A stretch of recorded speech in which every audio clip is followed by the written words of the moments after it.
Halos 1,000 pulis na ang natanggal sa serbisyo sa ilalim ng administrasyon ni Pangulong Ferdinand R. Marcos Jr.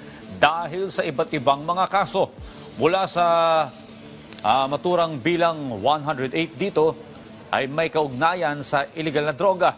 Pero ayon sa PNP, maliit lamang o 0.25% lamang yan mula sa 232,000 na kasalukuyang pwersa ng ahensya. Ang NCRPO, 177 na pulis ang may kinahaharap na kaso dahil sa drug-related offenses. Tiniyak naman ni PNP Chief Police General Benjamin Acorda Jr. na pabibilisin ang investigasyon sa mga ito. Paigtingin naman nila ang mga estratehiya sa pagsugpo sa supply and demand laban kontra illegal na droga. Noong nakaraang taon, pumalo sa higit 10 bilyong piso ng illegal na droga ang nasabat ng mga otoridad, habang halos 28,000 naman ng mga barangay ang drug cleared na.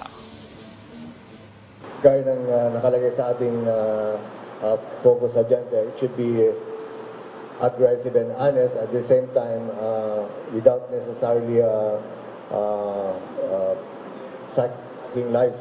So, having been recognized for such effort, it's also honor on our part na despite this less bloody na impression, but still we were able to get this result. And I urge our police force that really to continue such operations, and we'll make it sure that the respect for human rights is always upheld.